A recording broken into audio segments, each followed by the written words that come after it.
Muy buenos días a todos. Bienvenidos a una nueva reunión de nuestro Rotary Club de Buenos Aires.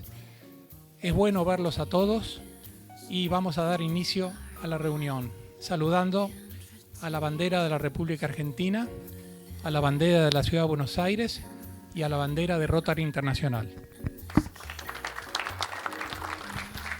Tomen asiento, por favor. El secretario va a leer el informe de secretaría. Gracias. Señores, invitados especiales, amigos rotarios, muy buenos días.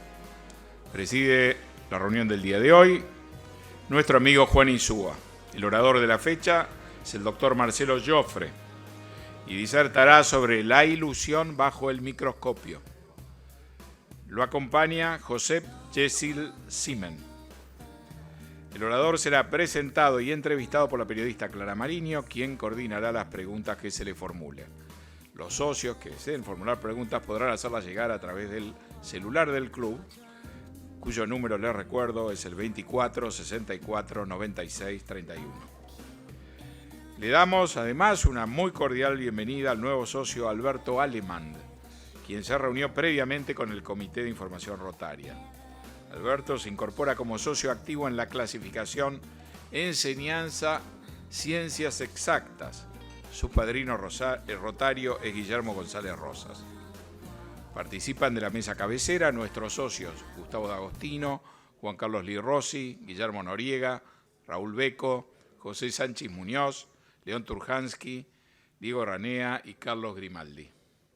Especialmente invitados se encuentran con nosotros Carlos Spector, invitado por Elías Hurtado Hoyo, y Federico Beco, invitado por su padre, Raúl Beco. De los clubes rotarios del país nos acompaña Gustavo Arach, del Rotary Club de Rosario, acompañado por Leandro Tomás. Amigos, les informo que el próximo sábado 20 de abril, de 8:30 a 1, se realizará el tradicional seminario de capacitación Alberto Bianchi, dirigido a todos los socios rotarios. El seminario lo organiza Rotary Club de Villa Luro y Caballito. Los socios interesados, por favor, comuníquense con Carolina. El próximo miércoles 24 de abril tendremos nuestra reunión rotaria, no tendremos orador, tenemos un espacio más pequeño porque nos reuniremos en la pérgola, así que les pedimos que confirmen la asistencia. A todos ustedes, muchas gracias por acompañarnos y sean muy bienvenidos al Rotary Club de Buenos Aires.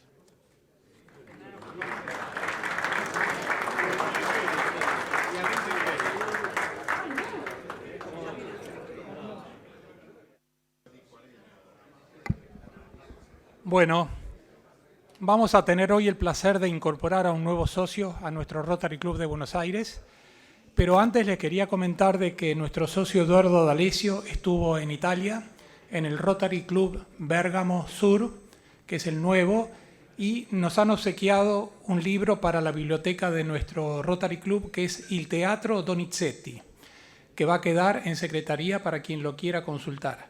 La idea del club es hacer una especie de hermanamiento entre el Teatro Donizetti y el Teatro Colón. Bueno, invito al nuevo socio y a su padrino que se acerquen al podio.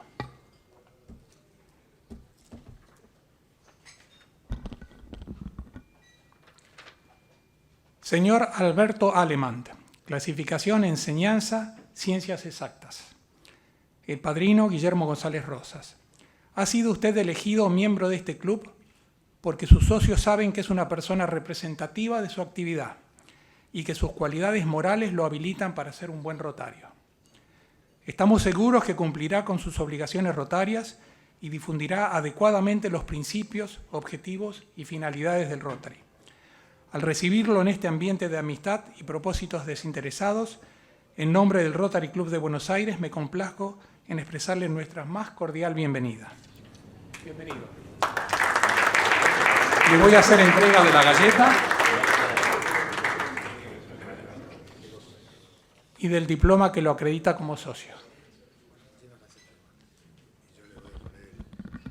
Y el padrino le va a poner el pin, tratando de no lastimarlo, ¿no?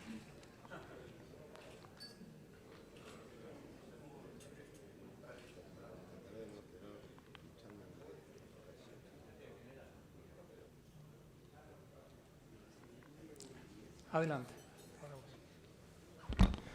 Bueno, por lo que habrán podido ver antes del almuerzo, Alberto tiene muchísimos amigos en el club y casi no es necesaria su presentación porque todos le conocen su vida, su trayectoria impecable, sobre todo los que fueron compañeros de colegio de Champagnat, que lo habrán visto que tuvo el mejor promedio los 5 años y fue abanderado del colegio. Así que no queda mucho más por decir. Aparte, es una excelente persona, humilde, lo conozco hace muchísimos años y tiene las virtudes de Marcelino Champagnat, que fue el fundador de la Orden de los Maristas, que es donde él se educó y tiene un profundo sentimiento religioso que lo sigue conservando hasta hoy. Tiene una lindísima familia, unos cuantos nietos que ahora él mismo le va a contar. Así que ya mismo le paso la palabra a él para que cuente algunas de las cosas íntimas que nos gusta escuchar a los amigos rotarios con el que va a compartir nuestra mesa en los próximos miércoles. Muchas gracias.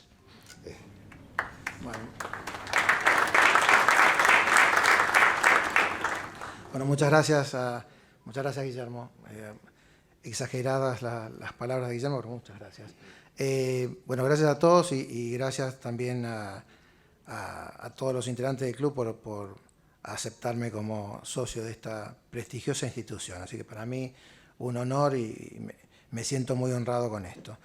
Lo que tiene que ver con mi vida o mi actividad profesional está en la información que ustedes han recibido y no quiero robarles tiempo contándola, solo que, bueno, estoy casado con mi mujer hace 44 años, después de 7 años de novios, así que tengo ya 51 años de compartidos con mi actual mujer. Tengo 4 hijos, tengo 13 nietos, disfruto mucho de mi familia, me gusta mucho disfrutar de mi familia. Y junto con mis actividades también tengo una actividad agropecuaria, que es la que más me gusta y la que más disfruto, y que es actividad y es hobby. Y la disfruto mucho a pesar de los vaivenes económicos, políticos, climáticos, retencísticos, todos los temas que tiene la actividad agropecuaria, pero disfruto mucho, ¿no? Así que bueno, muy honrado de ser parte de esta institución y gracias a todos.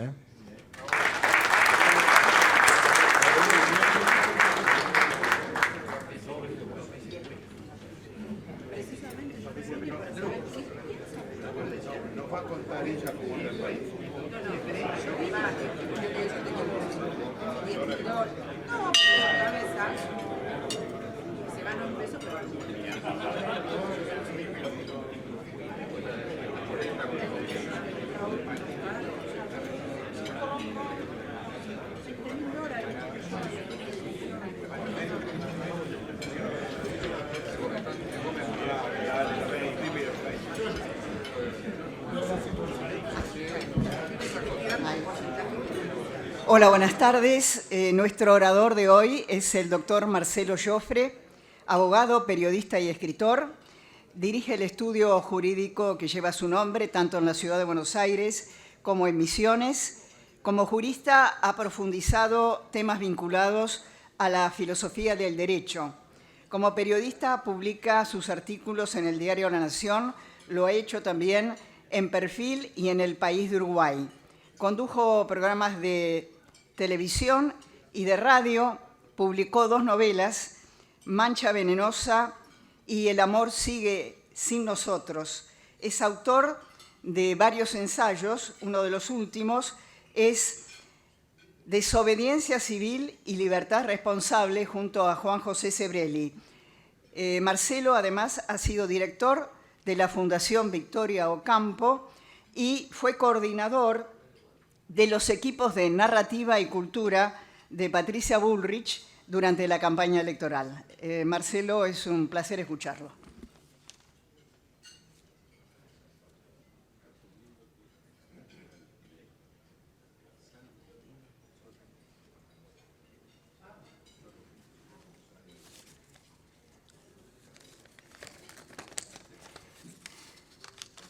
Bueno, buenos días. Muchas gracias por la invitación. Me parece, en primer término, que la pregunta que la gente en general se está haciendo por estos días en la Argentina, la pregunta recurrente que se está haciendo no es del todo pertinente. La pregunta básicamente es, ¿esto puede salir bien? Esa pregunta me parece que no es la que corresponde hacerse. Es una pregunta interesante, pero las preguntas verdaderamente interesantes me parece que son, ¿qué pasa si sale bien? Y segundo, ¿qué pasa si sale mal? Ahora vamos a abordar estos dos puntos, básicamente, y después vamos a pasar a un tema que me parece también interesante, que es que no todo lo que está pasando es lo mismo. Y ahí voy a abordar 5 puntos en esa segunda parte. La desregulación, la macroeconomía, la gestión, la idea que llaman batalla cultural, a lo que el gobierno llama batalla cultural y que para mí no es en absoluto una batalla cultural que están dando, sino que es otra cosa, y voy a explicar por qué. Y quinto, la idea de populismo que se está empezando a discutir a partir de algunas reyertas con periodistas, si realmente, ¿qué es el populismo? Porque ahí parecería que no está del todo claro para mucha gente qué es el populismo y lo confunden con el clientelismo y lo confunden con el dirigismo. Entonces, pensar un poco de qué se trata el populismo. Vamos entonces a las primeras 2 preguntas. ¿Qué pasaría si esto sale bien? Si esto sale bien, estamos pensando en términos de que logre el gobierno dominar la inflación y que lo que este año va a ser una recesión evidente, que puede ser del 2, 3, 4%, comience el año que viene a revertirse. Si eso sale bien y el gobierno se consolida y logra organizar un espesor político que lo lleve en las próximas elecciones legislativas a tener un grupo de legisladores en el Congreso que le hagan más fácil la vida, a tener una corte con 3 miembros porosos a sus deseos, entonces estaríamos frente a un gobierno que puede proyectarse probablemente 8 años o más. Bueno, ese gobierno que puede proyectarse 8 años o más y que tal vez logre cierta estabilidad, si le fuera bien, es un gobierno que, como ya estamos viendo, está pensando en una corte adicta, pero más aún que una corte adicta, porque quedarían en la corte, quien creo que fue orador la semana pasada aquí, el doctor Rosati, y otro jurista conspicuo, que es el doctor Rosenkrantz, y quedarían 3 juristas del otro lado, que serían los que el gobierno podría captar. Uno, con una prosapia de corrupción muy marcada, según todos los indicios. El juez federal dijo. Otro, un personaje que más allá de lo que cada uno piense, es un personaje, podríamos decir, casi integrista, es decir, de una derecha conservadora muy fuerte, el decano de la Universidad Austral. Esto en Estados Unidos, por ejemplo, sería, acá no se debate esto, en Estados Unidos sería un debate descomunal. Piensen ustedes que en Estados Unidos, que siempre han sido, son 9 miembros, son 5-4, y un gobierno lograba, en 4 años lograba cambiar 1. En 8 años, a lo sumo, lograban cambiar 2.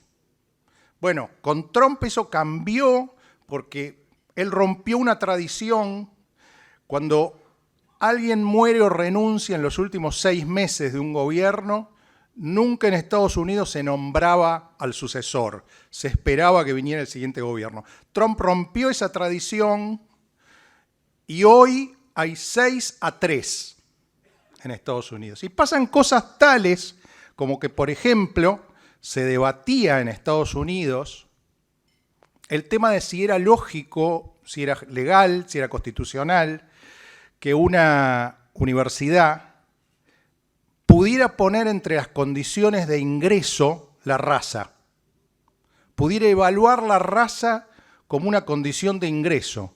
Esta corte de 6 conservadores contra 3 demócratas dijo que sí. Bueno, ese tipo de cosas que en la Argentina no se discuten, a lo sumo cuando se habla del doctor García Mansilla se dice, bueno, podría ser retrotraer el tema del aborto, pero no se piensa en otro tipo de cosas. En Estados Unidos, que es un país en donde el tema de los derechos civiles, desde Stonewall con los gays hasta Rosa Parks en el tema de los negros, es un tema que es fuertísimo y eso es lo que verdaderamente hace a las democracias y eso es lo que hace a que un país sea un gran país. Bueno, acá estas cosas no se discuten. Entonces tendríamos uno que es dudoso por sus condiciones, digamos, vinculadas aparentemente a la corrupción. Otro, un personaje muy de derecha, digamos, conservadora. Y una tercera persona que es Lorenzetti, que, bueno, puede pensar bien o mal, pero sabemos que es una persona complicada. Entonces, si ese gobierno al que eventualmente le podría ir bien es el gobierno que tendría esa corte. Una corte ultraconservadora y fácilmente captable o manejable, digamos así, en la medida en que se le otorguen ciertas cosas. En materia de derechos humanos, estamos en presencia de la quinta tesis.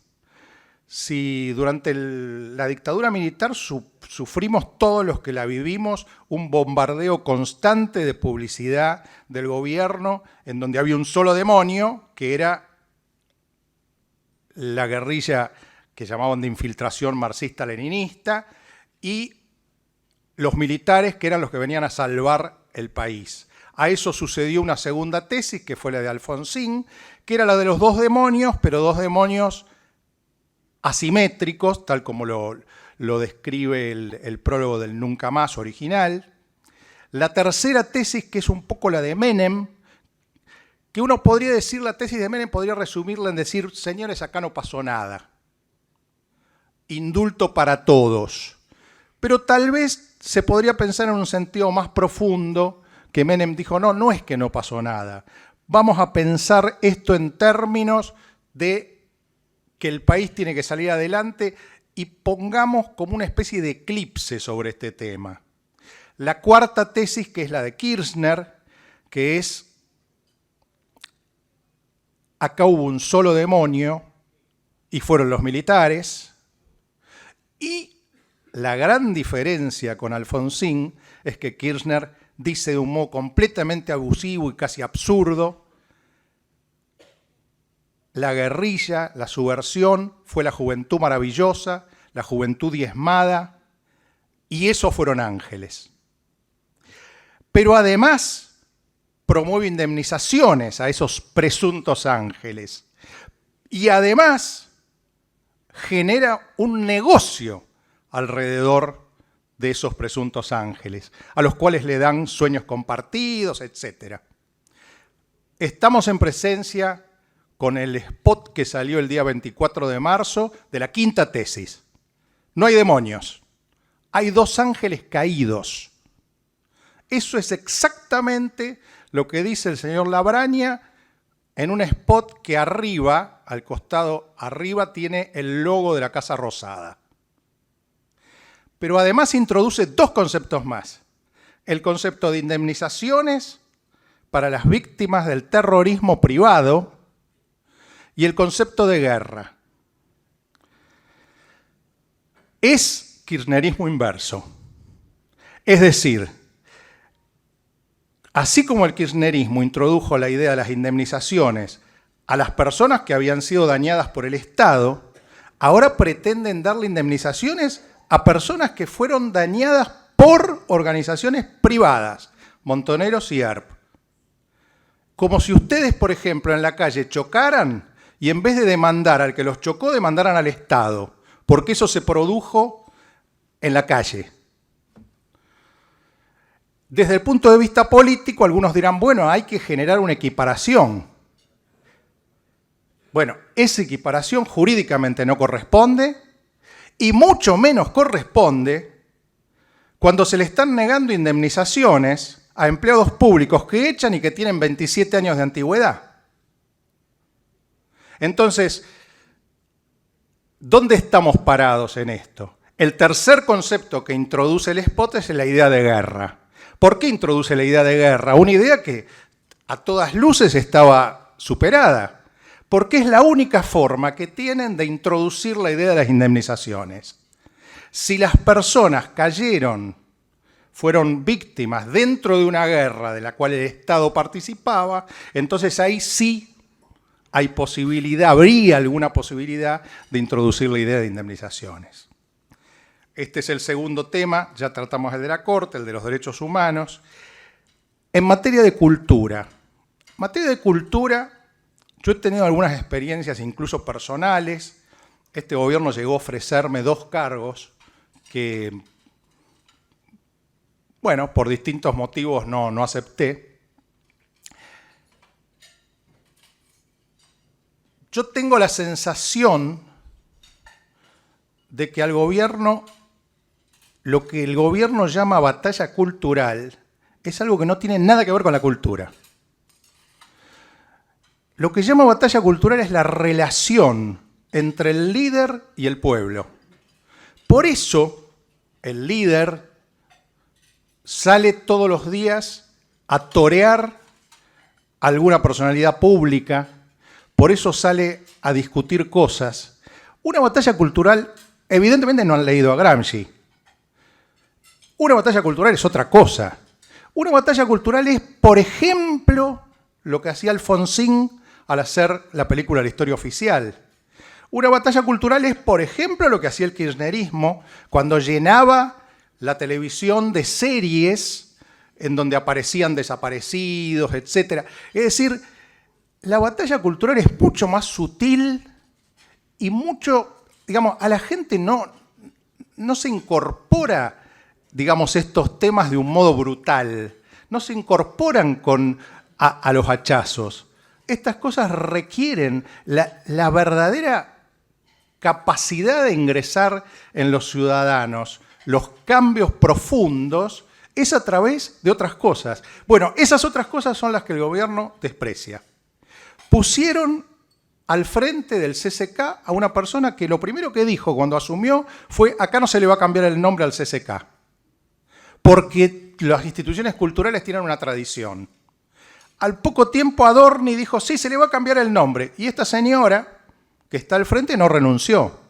No, lo que les interesa es tener su sueldito como funcionarios.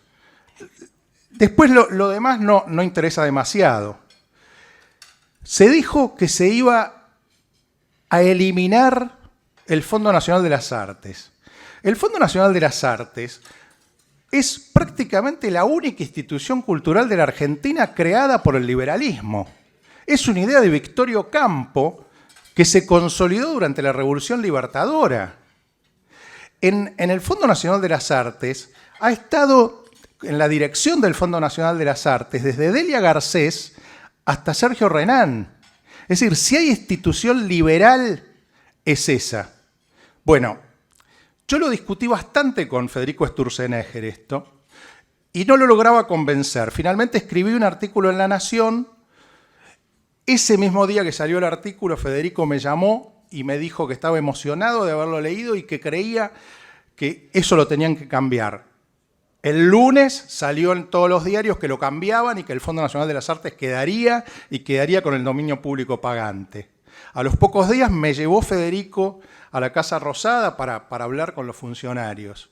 Bueno, ¿saben cuál es la conclusión? Lo que pasó, pusieron a una persona, hijo de una política muy querible y muy prestigiosa, pero que no tiene la capacidad, digamos así, de gestión como para hacer grandes cambios, y quedaron los 12 gerentes masistas que había puesto Diana Zayega ahí. Es decir, terminaron cortando el hilo por lo más delgado, echando a 10 contratados, pero los masistas quedaron ahí adentro del Fondo Nacional de las Artes. Es decir, todo el esfuerzo para que el Fondo Nacional de las Artes quedara, luego terminó disipado con pequeñas normativas que apuntaron a otro lado. Bueno, esto, que doy algunos ejemplos, se reproducen prácticamente en toda la cultura. Cuando le preguntaron a un funcionario qué hacemos con Tecnópolis, pensó que era algo relacionado con música tecno. Y dijo, bueno, vamos a hacer festivales de música tecno. Pero es lo lógico, porque si al frente de la Secretaría de Cultura ponen a un productor teatral, bueno, lo que está ocurriendo en la Biblioteca Nacional. En la Biblioteca Nacional, prácticamente esos 120 empleados que despidieron, entre los cuales, por ejemplo, estaba este investigador Roberto Casasa, a quien conozco, que tenía 27 años de antigüedad, un especialista en Avi Barbour. Avi Barbour es uno de los más importantes estudiosos de la bibliotecología en el mundo. Bueno, ¿qué han hecho? Básicamente es desguazar el Museo del Libro y de la Lengua y el sector cultural de la biblioteca. La biblioteca tiene un sector bibliotecológico, un sector administrativo y un sector cultural. Todo el sector cultural lo han prácticamente desguazado. Ahí en alguna oportunidad, yo que soy discípulo de Alberto Venegas Lynch, porque él fue mi profesor en el año 82, cuando ganó Milei, hablábamos con Alberto y soñábamos con poder hacer seminarios que cambiaran el chip de la gente en la Biblioteca Nacional. ¿Con qué terminamos? Terminamos con esto. Porque la relación, según ellos, de la cultura es directa entre el líder y el pueblo. No tiene que haber intermediarios. Están equivocados. La relación con el periodismo. Bueno, es escandaloso que el periodismo no pueda debatir, que no pueda decir nada, que se le tiren encima a periodistas de años y años en la Argentina. Esta idea de Corea del Centro, en la época de Macri, efectivamente era una idea complicada, pero eso no quiere decir que ahora tengan que ir, porque Fernández Díaz dice, esto es populismo de derecha, ir a decirle que sus novelas son una porquería, y porque La Nata haga una pequeña digresión, ya enseguida se le tiran encima. Es decir, este es otro de los factores. ¿Cuál es la idea de periodismo en la que pensamos? Estamos pensando en una idea de periodismo al estilo de Erdogan, en Turquía. Ese es el modelo de periodismo. Bueno, esto es lo que... ¿Tengo unos minutos más? 5 minutos más. Esto es lo que pasaría si al gobierno le va bien. Bueno, tenemos que reflexionar sobre si este modelo nos gustaría o no. Ahora, ¿qué pasaría? Porque muchos me dicen, incluso Sebrelli, a veces, ustedes saben que soy muy amigo, me dice, ¿pero qué hay? Si no es esto, ¿qué hay? Porque no hay nada más. Bueno, mi idea es que los procesos son hegelianos y dialécticos. Es decir, los fracasos generan nuevas posibilidades. Así como los éxitos también generan nuevas posibilidades. Las demandas sociales, hay una demanda social de liberalismo en la sociedad. Así como, por ejemplo, en algún momento en la Argentina, el Frepaso respondió a una demanda de progresismo después de Menem. Esa demanda de progresismo después de Menem fracasa con el frepaso y la alianza, pero queda latente en la sociedad y vuelve con los Kirchner que la generan a los hachazos y de un modo horrible. Hoy lo que hay en la sociedad argentina es una mezcla de liberalismo con populismo de derecha y resentimiento. Y digo resentimiento porque hasta cierto punto ese chico de Rappi que trabaja sin ningún derecho laboral, casi, antes que le den derechos laborales a él, prefiere que se lo saquen al resto. Bueno, voy a hacer unas pequeñas consideraciones sobre lo que dije al principio. Desregulación está perfecto. El trabajo de Sturzenegger es un trabajo extraordinario. Federico vino y nos encontrábamos desde julio del año pasado con su proyecto y lo estuvimos viendo y yo en algunas cosas que lo podía ayudar lo ayudé y el proyecto me parece extraordinario. Ahora, tal como está instrumentado, se traba por todos lados. Les cuento una anécdota mínima para que vean. En la yerba mate había un instituto que se llama INIM, Instituto Nacional de la Yerba Mate, que era un espanto porque no dejaba trabajar prácticamente a las empresas para favorecer el precio de la materia prima de los colonos, porque eso le generaba votos en la provincia de Misiones. Bueno, llegaron a sacar una disposición en la época de Alberto Fernández, en connivencia con la Secretaría de Agricultura, que prohibía sembrar más del 5% del año anterior. ¿Advierten ustedes la locura de lo que era eso? Es decir, después cuando llegaba acá la góndola y el precio estaba alto, entonces venía la Secretaría de Comercio Interior y le ponía precios máximos. Pero primero levantaban el precio de la materia prima. Bueno, el decreto 70 desreguló totalmente eso y casi dejó sin funciones al INIM. Hecho de un modo tan a la Bartola que ya un juez federal de Misiones declaró la inconstitucionalidad y entonces repuso las capacidades del INIM. En materia, esto es lo que forma parte de lo que podríamos llamar la gestión. La gestión en casi todas las cuestiones, en la Secretaría de Agricultura, el secretario de Agricultura, Vilela, es una persona sobresaliente, un hombre que estuvo 30 años en la facultad, está lidiando todos los días con problemas de este tipo. El problema en educación, una persona, esto me lo contó alguien de la OEA, que está en la Organización Internacional de Educación, la OIE, le dijo, ¿y qué tal es Milei? Le preguntó al secretario Torrendel. Y el secretario le dijo, no sé porque no lo conozco. ¿Y qué indicaciones te dieron? Ninguna. Bueno, este es el nivel de gestión. Lo que pasó ayer con los registros.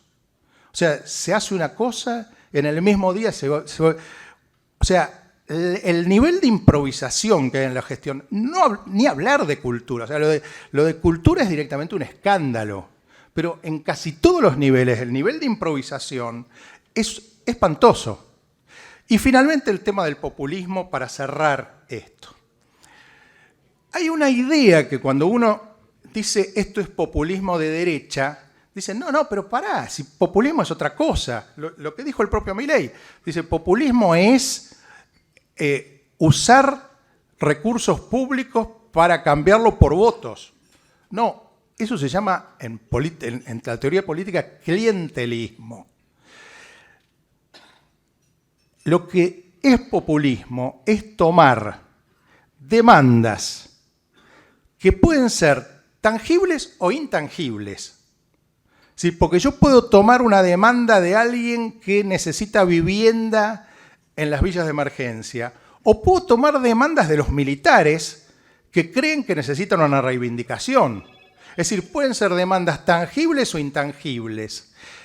Unir esas demandas tangibles e intangibles, que un emergente que lo que llaman un significante vacío, lo que la Clau llamaba un significante vacío, recupere todas esas demandas, las encarne y se ponga al frente como líder de todas esas demandas.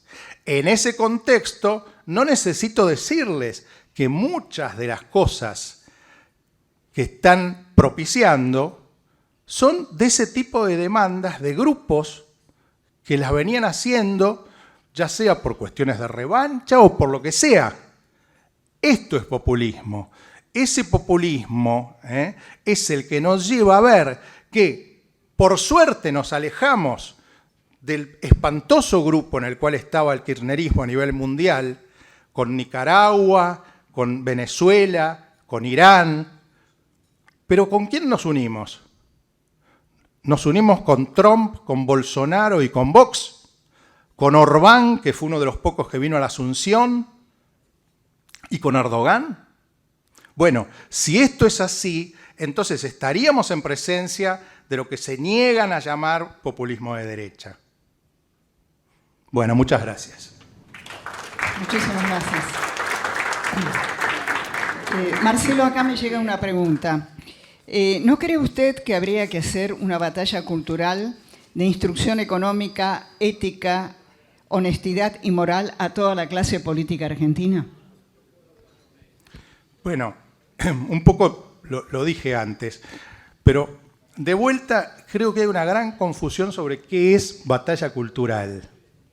Si batalla cultural es lo que cree que da ese chico Laje y el otro Márquez, bueno, están completamente equivocados. Por ese camino, sí, pueden llegar a estar 6 meses, digamos, cambiando, pero eso no tiene calado, eso tiene 0 calado. Es decir, la verdadera batalla cultural se da a través de las organizaciones intermedias de la cultura, se da a través de obras de arte, se da, por ejemplo, en un museo en donde yo lleve, si yo quiero mostrar que Cuba es un desastre, yo lo que tengo que hacer no es pararme y explicarle a la gente, sí, porque no dejan salir. No, yo tengo que llevarle obras de arte de artistas cubanos exiliados que muestren de un modo simbólico y sutil por qué es un desastre Cuba. Bueno, eso es lo que no se hace. Tengo que hacer una película en donde se muestren ciertas cosas que vayan mostrando el alma argentino que tiene que ir para un lado y no para el otro. Tengo que generar obras de teatro en donde de algún modo se vayan mostrando eso. Óperas. En Estados Unidos, John Adams, por ejemplo, es un director de ópera, hizo una ópera sobre Trump. Es el mismo director de ópera que hizo Nixon en China, es el mismo director de ópera que hizo el secuestro de Klinghoffer. Es decir, el secuestro de Klinghoffer, ¿se acuerdan que era aquel señor que la OLP lo había secuestrado en un barco, creo que era en Libia o algo así, por ahí? Bueno, este tipo de cosas es la verdadera batalla cultural. Lo que llaman batalla cultural, que Milei salga a decirle Tinturelli a Fontevecchia, no solo no es una batalla cultural, sino que es contraproducente. Usted ha señalado el tema de la Corte, ¿no? Lo tuvimos la semana pasada al doctor Rosati. Ahora, usted le adjudica a Milei la idea de tener una Corte adicta. Ahora, esto podría darse, pero para eso va a necesitar los votos del kirchnerismo, del radicalismo y de Juntos por el Cambio. Es decir, si Milei logra tener los nombres que él ha propuesto, lo hace con el acompañamiento de casi toda la clase política argentina. No, yo diría básicamente con el acompañamiento de Cristina. Pero no le alcanza solo con el kirchnerismo. Bueno, lo que pasa es que el caso del hijo particularmente tiene relaciones muy aceitadas. No nos olvidemos, por ejemplo, que es íntimo amigo de Larreta. Entonces, hay Y de ciertos Angelici, personajes... ¿Eh? y de Angelici. Angelici. Entonces, si es amigo de Angelici, no sería raro que Jacobiti o Lustó terminen, digamos, ellos no en el Senado, pero bueno, Lustó sí en el Senado. Pero, digamos, lo que está claro es que sin los votos de Cristina, Lijo no entra. Ahora, ¿por qué Cristina le va a dar los votos? Bueno, la única posibilidad es la impunidad. O sea, digámoslo con todas las letras. Lijo entra a la Corte si le garantizan la impunidad a Cristina. Si no le garantizan la impunidad a Cristina, no entra. Entonces, lo que estamos hablando, cuando planean esta Corte, ¿están planeando la impunidad de Cristina? O sea, si eso es así, esto es un escándalo. Y si esto es así, ¿qué nos importa que pare la inflación? ¿Para la inflación para qué? ¿Para tener 16 años de una Corte de esos términos? Entonces, planteemos las cosas con sinceridad. O sea, estábamos hartos del kirchnerismo. No queremos kirchnerismo inverso. Y menos la impunidad del kirchnerismo después de las tropelías. O sea, ustedes vieron lo que pasó con las IRAs. O sea, una organización delictiva desde el Estado para sacarle plata a los importadores. O sea, era un escándalo, todo el mundo lo sabía, todo el mundo sabía que le pedían 10% a los importadores para darle... Bueno, si quieren que eso quede impune, bueno, bárbaro. Entonces nombren al hijo y que todo siga adelante. Marcelo, usted ha escrito un artículo en el diario La Nación muy interesante, donde dice que Milei, La Libertad Avanza, ha trazado como una línea narrativa histórica, que sería Roca, Menem, Milei. Y usted señala que esa línea es absolutamente falsa. Bueno, sí. En el caso de Roca, claramente, porque Roca era progresista y Roca construyó el Estado argentino.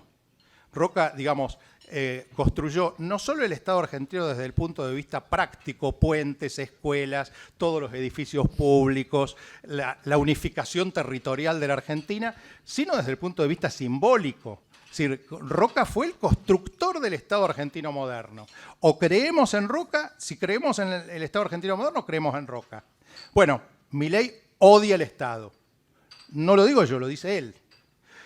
En el caso de Menem, si hay algo que Menem es, todos lo sabemos, era un político de raza.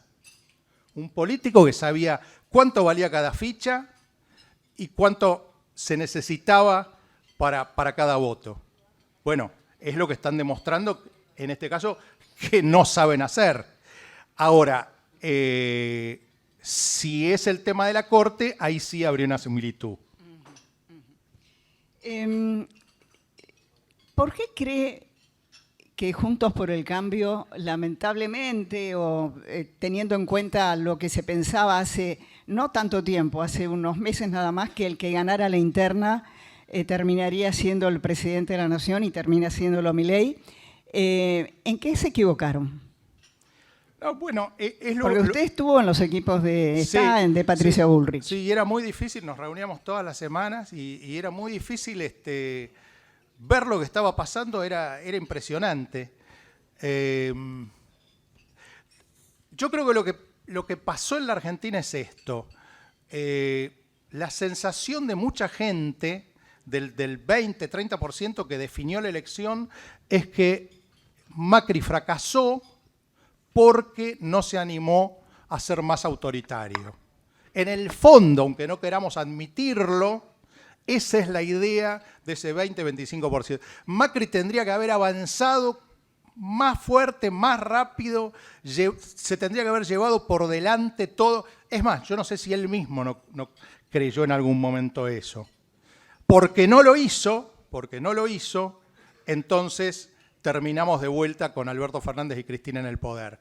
Esa memoria, digamos, ese imaginario colectivo que llevaba a ver a Macri así, llevaba a ver superlativamente a Larreta así y en algún sentido también a Patricia de ese modo. Es decir, esa idea que habían instalado, que era kirchnerismo de buenos modales, etcétera, es lo que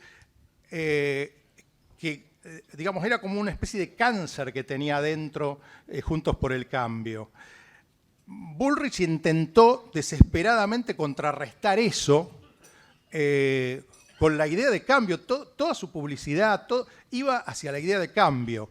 Ahora, cuando esa noche de las PASO, de pronto vimos todo el mapa violeta y con un Milei que tenía 30%, entonces toda esa gente que tenía en la memoria histórica al Macri que le decían timorato, etcétera, etcétera, etcétera, Marcos Peña, el ecuatoriano y todo eso, dijo, tenemos hacia dónde ir. El propio Macri sale esa noche y dice insólitamente en el búnker, suma a Patricia Bullrich más Milei y dice, somos estos los que queremos el cambio. Es decir, el propio Macri estaba en ese grupo que pensaba eso. Ahí es donde se produce. Entonces había como una contradicción interna que era casi insoluble en Juntos por el Cambio, porque Larreta quería ir para un lado y tenía, digamos, a los radicales, y Patricia quería ir para el otro. Eso no se podía resolver sin una competencia, esa competencia los desangró, y Milei le termina quitando la bandera del cambio. Y cuando le quita la bandera del cambio, la Argentina prefirió no tener política, no tener gente en el Congreso, no tener gobernador, y darle el mando a alguien que se mostrara como un loco casi. Preferían eso. Es decir, cuando esta persona va a Estados Unidos la semana pasada y da una conferencia en traje y zapatillas, en el fondo dice, pero si, claro, yo puedo hacer esto porque la gente me creyó, porque yo parecía un loco. Es decir, cuanto más le decían que era un loco, más la gente lo votaba. Porque la gente justamente lo que pensaba es que Macri había fracasado porque era demasiado cuerdo. Esta dinámica fue imposible de contrarrestar. ¿No cree usted que se subestimó el hartazgo de la opinión pública, de la sociedad con respecto a la política, a los resultados de la política de los últimos 40 años? Puede ser, pero si fuera así, me parece que es un hartazgo que en países democráticos más civilizados la ansiedad se logra controlar más. Es decir, yo creo que ha sido casi, diría, una especie de... Psicoanalíticamente la Argentina se convirtió en una especie de psicópata que estaba desesperado por generar un cambio y no importaba cómo. No importaba cómo. Es decir, como Macri civilizadamente no lo logró, ahora no nos importa qué es lo que pase. Si total todos vienen, roban, todo... Bueno, que venga un loco. Entonces, el tema es que ese hartazgo es un hartazgo que en un punto no es racional. Esta es la cuestión, es decir, esa idea es como si yo, por ejemplo, estuviera casado con alguien con el cual me llevo mal, y entonces, en lugar de buscar a alguien con quien me pueda llevar bien, busco algo que sea todo lo contrario de la que me llevo un poco mal. Es decir, o como que a uno le va mal en una operación que le hace un médico y entonces a la siguiente vez dice, bueno, ahora no busco un médico, ahora busco un carpintero para que me opere. Entonces ahí, digamos, me parece que, digamos, no es tanto que se subestimó el hartazgo, sino que el hartazgo tenía un componente irracional. Usted señaló al comienzo de su charla qué es lo que podía pasar en la Argentina si nos iba bien, si salía bien, perdón. Lo explicó en su charla. La pregunta es, ¿qué pasa si sale mal? Si sale mal, esto que está latente en la sociedad, que el dirigismo no va más y que lo que se necesita es una revolución liberal, va a seguir estando. Y lo que va a desaparecer es el componente de resentimiento y de populismo de derecha. Esto sería lo deseable, no quiere decir que vaya a pasar, pero si quedara eso, entonces ahí tiene que nacer un emergente. La Argentina, y yo desde mi punto de vista, todos los países del mundo en donde a mí me gusta vivir, son países liberales y progresistas. Por eso digo que Roca era progresista. Roca quería traer inmigrantes, no quería expulsar inmigrantes. Roca quería tener una relación fría con la Iglesia, no quería tener una relación carnal con la Iglesia. Roca quería una educación que fuera laica. Es decir, los países donde a mí me gusta vivir son países liberales y progresistas. Esos dos componentes unidos, hoy parecería que no hay ningún representante en la Argentina que lo encarne. De un eventual fracaso tendría que nacer ese emergente. Marcelo Joffre, muchísimas gracias. Gracias a ustedes.